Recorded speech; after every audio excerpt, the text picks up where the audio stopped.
Hai guys, thank you udah klik video ini dan selamat datang.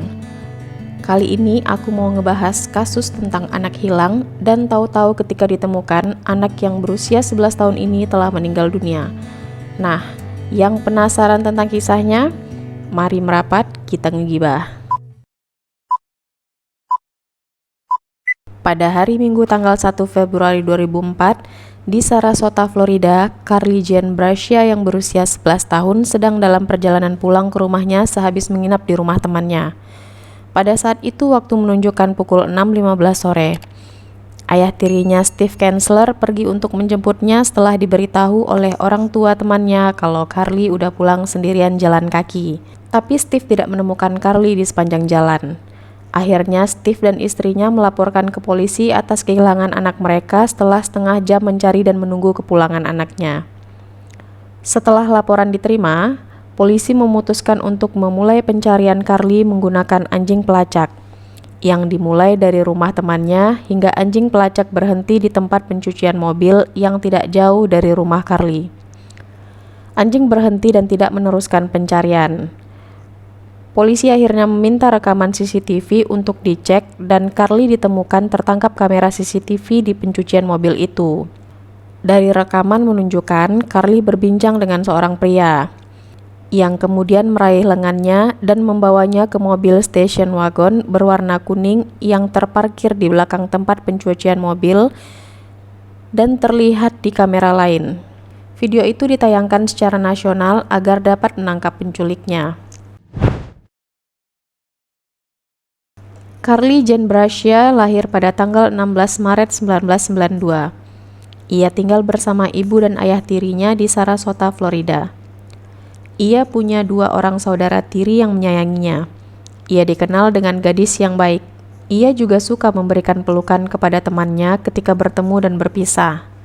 Carly menginap di rumah temannya untuk pesta baju tidur. Keesokan harinya, ketika ia pulang dari rumah temannya, ia dilecehkan secara seksual dan dibunuh.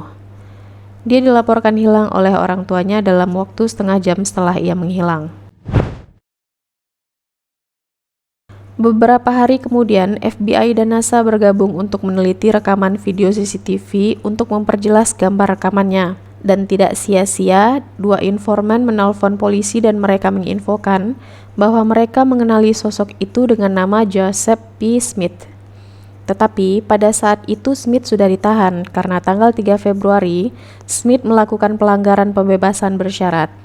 Hal ini tidak ada kaitannya sih sebenarnya sama kasusnya si Carly.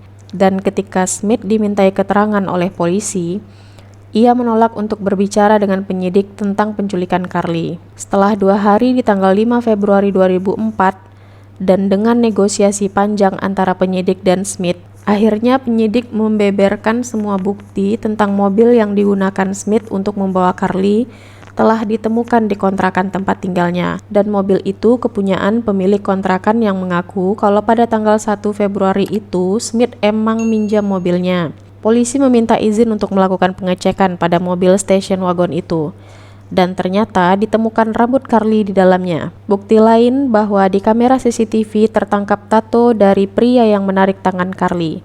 Dan Smith punya tato juga di tangan yang sama. Penyidik juga sempat bertanya tentang pakaian yang digunakan Smith kepada pemilik mobil. Dan pemilik mobil mengatakan saat itu Smith menggunakan seragam mekaniknya. Bukti lainnya terbantu dengan bekerja samanya saudara Smith dengan tim penyidik. Lalu saudaranya Smith menanyakan kepadanya tentang anak yang berusia 11 tahun yang hilang pada tanggal 1 Februari. Dan Smith mengaku kepada saudaranya tentang penculikan dan pembunuhan itu kalau dia yang melakukan. Dan semua bukti yang ditunjukkan kepada Smith membuat ia tidak bisa mengelak. Akhirnya Smith mengakui perbuatannya dan memberitahukan kepada penyidik di mana ia membuang tubuh Carly. Di tanggal 6 Februari menjelang siang, teknisi TKP yang mengenakan baju putih membawa tubuh Carly dari bawah semak-semak di dekat tempat parkir gereja Church of Christ. Carly ditemukan dalam keadaan yang sudah mengenaskan dan sebelah kakinya terlipat ke belakang. Tubuhnya diangkut dengan tandu dan dibawa pergi dengan van putih untuk diautopsi. Guys, aku bahas sedikit tentang Smith. Ia seorang mekanik mobil berusia 37 tahun dan ayah dari 3 anak. Ia telah ditangkap sebanyak 13 kali sejak tahun 1993 dan sebelumnya pernah didakwa dengan penculikan.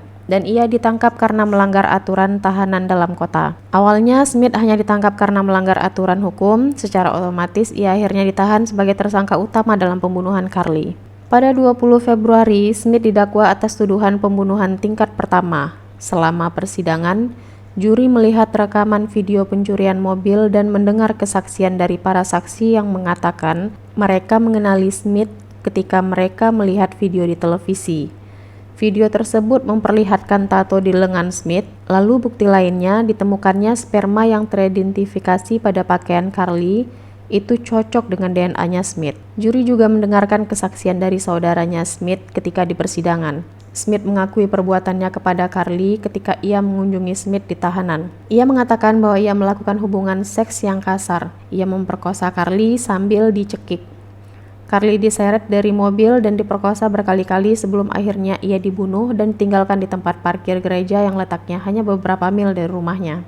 Pada 24 November 2005, juri membutuhkan waktu kurang dari 6 jam untuk menyatakan Smith bersalah atas pembunuhan tingkat pertama, pelecehan seksual dan penculikan terhadap Carly. Selama sidang hukuman pada Februari 2006, Joseph Smith menangis saat meminta maaf kepada pengadilan karena membunuh Carly dan mengatakan bahwa ia pernah mencoba bunuh diri dengan membuat tubuhnya overdosis dari heroin dan kokain setelah ia membunuh Carly. Dia juga meminta hakim untuk mengampuni nyawanya demi keluarganya.